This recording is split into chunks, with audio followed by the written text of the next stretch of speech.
What's up, everybody? Russ with RWG Research here. So today's the last day, 2012 Pulse motor build off. Trying to get your entries in today. I was having some server problems, but I think I got them resolved, so they should be just fine. So yeah, this is my second entry. I hope you like it. I kind of built this one sort of after seeing Jim decide to build a Aussie type motor again with his rodent coil. So I originally was really liking what he was doing and decided to make something similar. So this is actually running off of a super cap that came out of a Hot Wheels car. When I was about 12 years old, I could not figure out what was in it to make it go and go and go and not ever have a battery. I believe that was one of the first uses for these little super caps. That was, man, 12 years ago or more. Maybe more than that. So I have no idea what the voltage is or the capacitance. I'm guessing it's a couple farad. I don't think it's real high. I think it's just a couple. And I don't have anything to measure that high of a farad. But I just got done charging it with three AA, or well, those are D's, but three 1.5 volt batteries. And it will run for approximately 20 minutes. Sometimes a little less, sometimes a little more, depending on maybe what's surrounding it. If there's metal or anything around, like right now it's sitting right on top of a piece of metal. If I move it over here, it'll probably run better. Now, this is sort of based on the Aussie motor schematic, but I threw in a couple of twists. One thing that I did, well, one reason I like this circuit is because it uses reed switches, and since I'm using such low voltage, reed switches are okay. And the cool thing is, when the circuit is switched on, it gets a pulse. When it's switched off, all the collapsing magnetic field has nowhere to go except for back through these diodes back into the run source. So you don't have to worry about all these crazy electronics. As long as you're not doing high amperage, these little reed switches should do just fine. I am actually running this on an extremely small amount of power, and I'll give you measurements here in a little bit, but it's pretty impressive. You let me know if it's that impressive or not. I don't really know, but it's pretty cool. So I'll run you down through what this is. The reason that it's standing up, interestingly enough, this bearing, hard drive, I'm sorry, I keep calling it hard drives. This is a tape deck, VHS tape deck head. And interestingly, I thought that it would, spin more free in a vertical position, but actually it spins more free in a horizontal position. So I found that out just by the amount of resistance that it has on this little sit-up. So the Aussie motor has two reed switches, and it basically turns on the circuit with two reed switches and connects the battery to the circuit, and then both reed switches turn off and disconnects the driving source completely, and all the back EMF or the EMF or CEMF or whatever you want to call it goes back into the run device. So that's the reason I like it. There's no complex circuitry. It's very simple, and it's the best way to capture every bit of collapsing magnetic field that you possibly can. Now this thing, it's probably running at about 2.5 volts right now, maybe slightly more.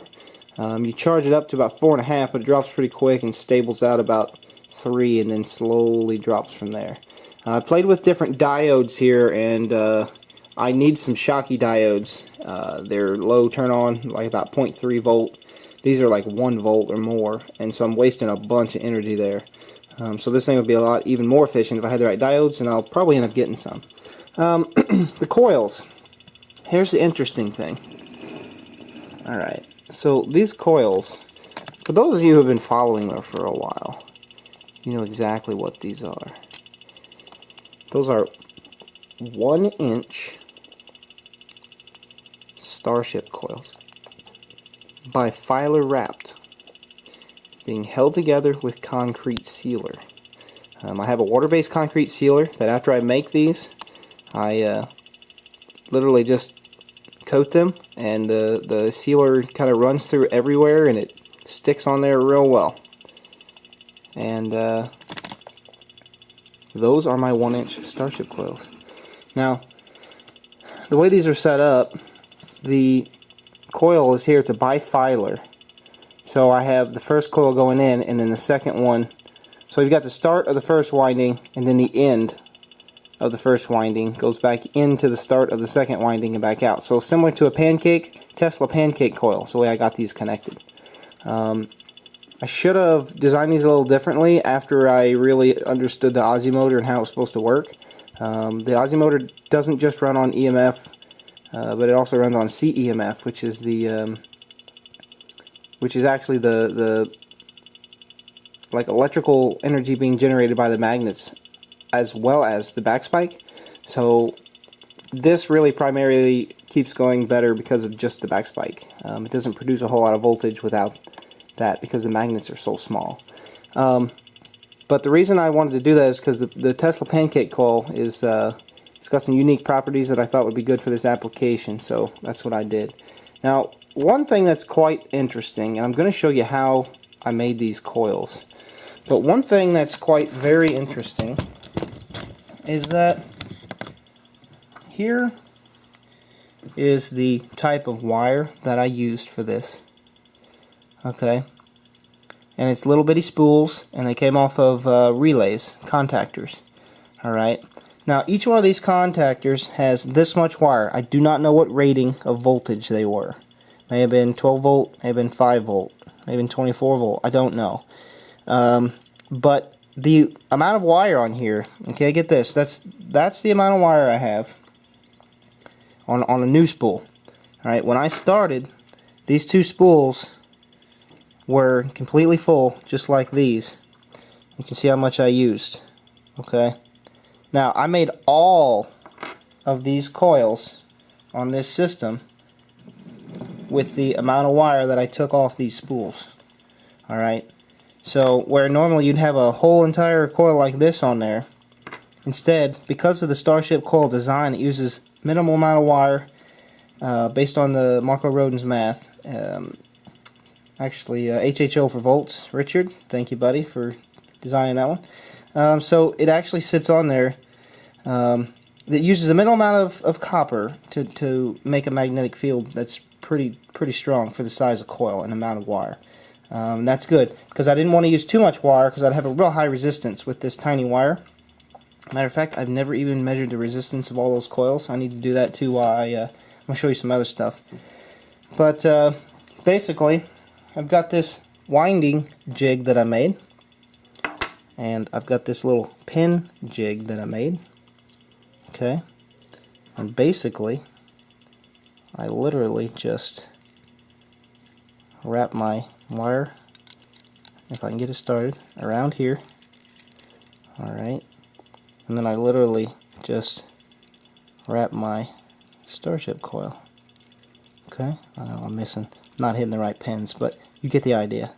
Alright, then once I get everything set, I push it all the way down to the bottom, and I just keep going. I made 36 wraps of 12 points, so one turn, 36 turns, but they're 12 points per turn, which actually equals up to 432, which is a very unique number for this type of system, for this type of math. So that's how I made those. This little pin winding jig is pretty sweet. Basically the wire just comes right off the coils, and I've got a place to push my finger here for tension, more tension or less tension. And for those of you who have watched me for a long time know all about that stuff. So let's move on back to this pulse motor build off. I am going to stop it and unsolder these connections and show you the voltage and the milliamp. Alright, so I'll be back. Okay, there you are. We are running on these 3, by the way, I like Duracell, don't look at that. We are running on these 3 1.5 volt, these are actually what, D cells, but you could run it on triple A's, or they make quadruple A's, by the way, I have some.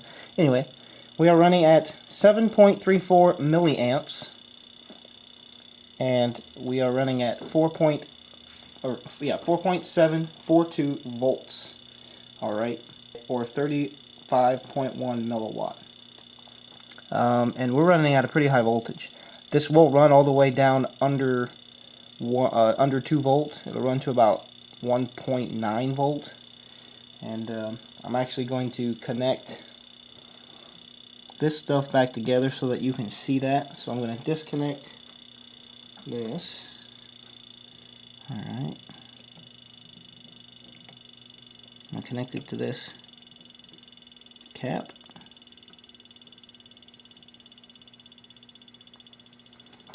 So that we can get a... Now, the bad thing is that these leads are magnetic, and they will interfere really bad with my...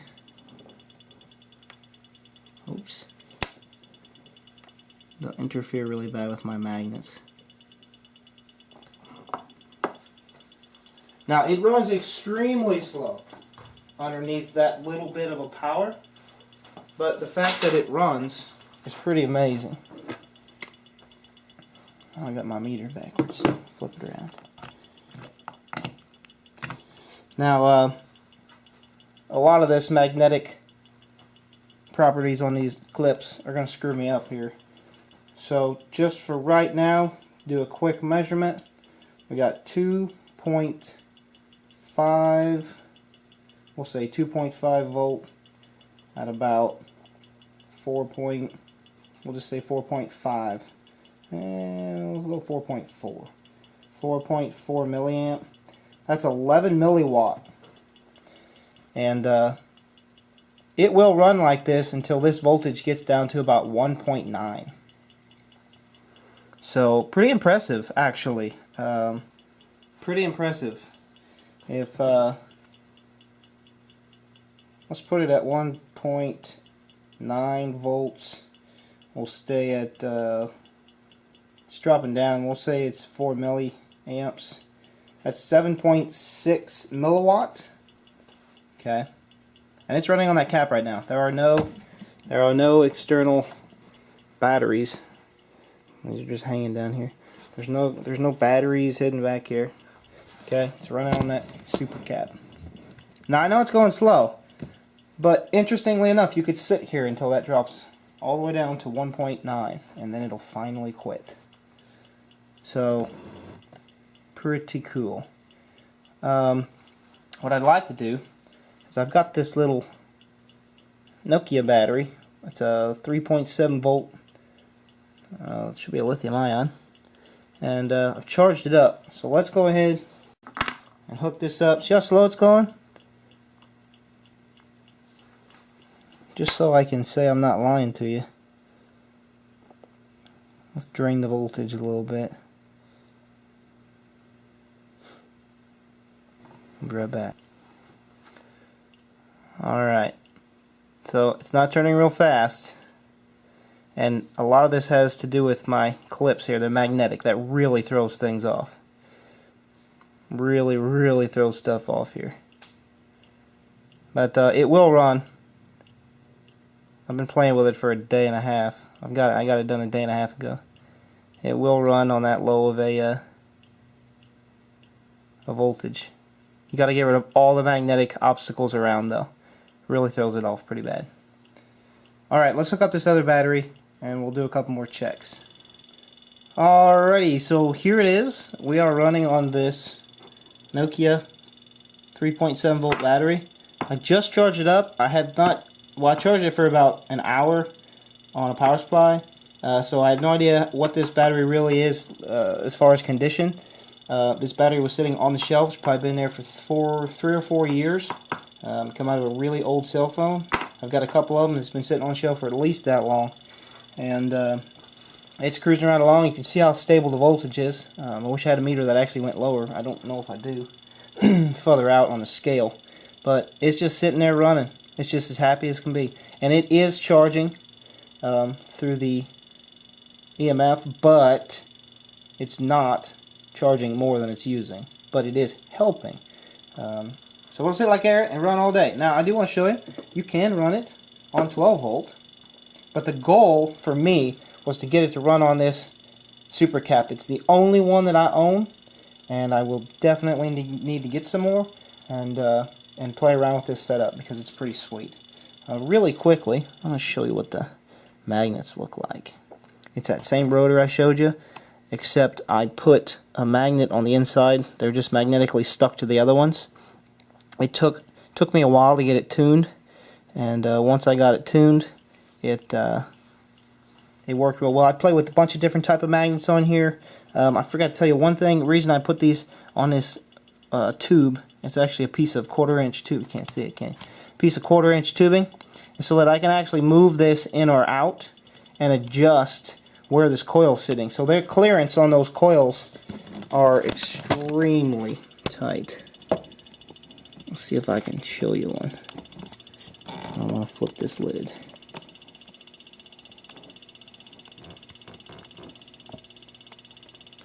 Alright, let's stop it here. So you can see the clearance is really tight. You gotta remember, those are 1/4 inch by 1/4 inch magnets. They're two together, so they're 1/2 inch by 1/4 inch, but there you go. Alright, so real quickly, I would like to, we'll hook this up to 12 volt real quick, and I'm going to take a resistance measurement. Alright, so this thing gets to cruising on 12 volt, and it uses a lot more current, but it does work. This battery is probably pretty low. What are we at? Yeah, I need to charge it. It will usually take off by itself on 12 volt. So right now it's just running on this lead acid battery. And it gets to cruising. We'll let it speed up. We're at about what? 12.27 volts, and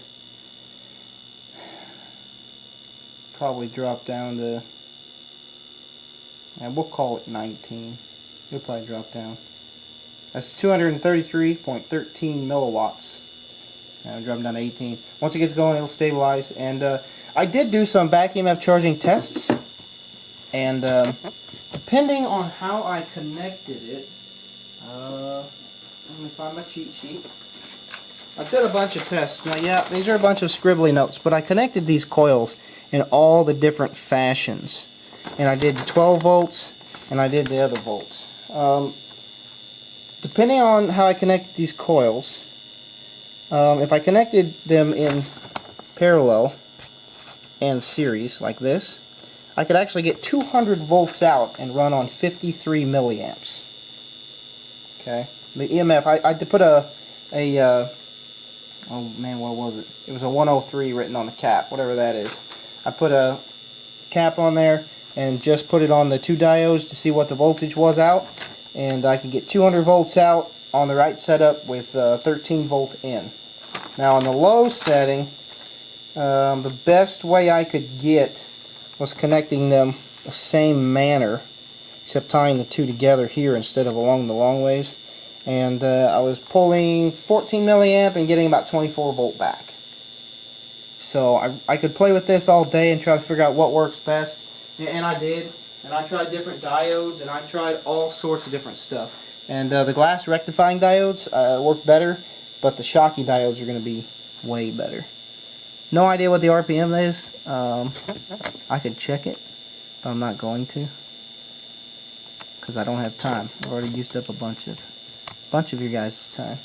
Now, one thing I was going to do, okay, and I might still, I actually was going to put this in a vacuum, okay, and I'll show you what I did.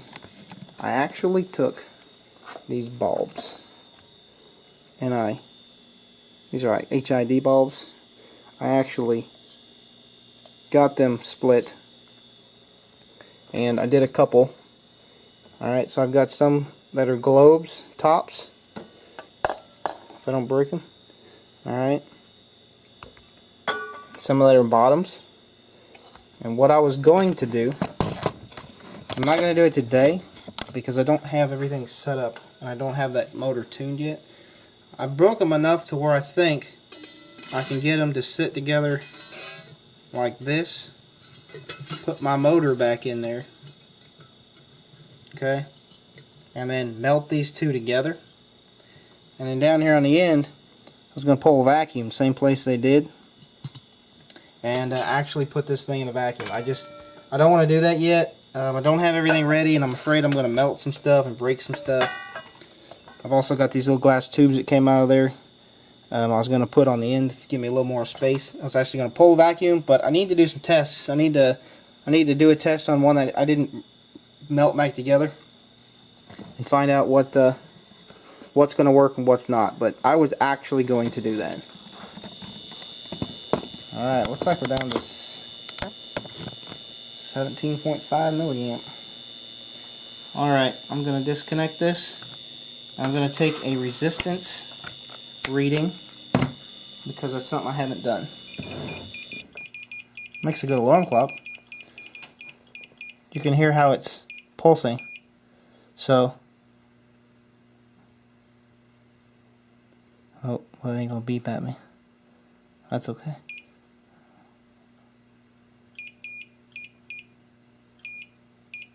Anyway, let's check the resistance.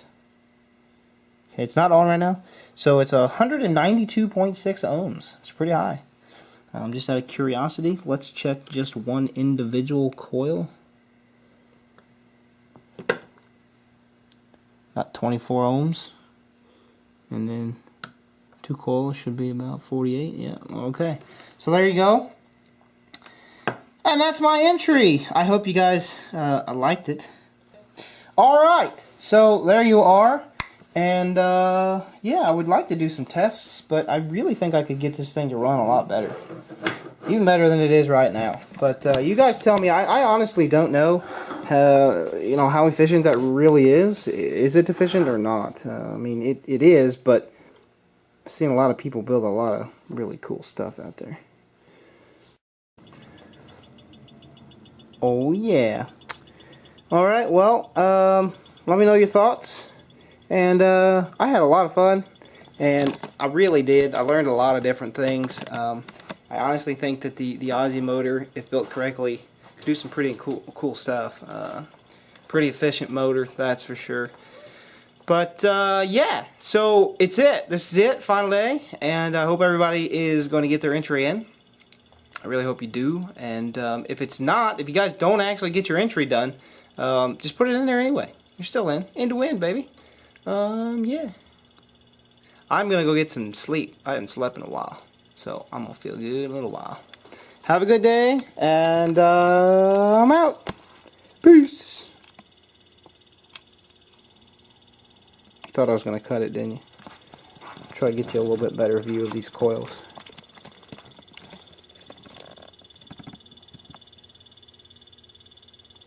Pretty cool.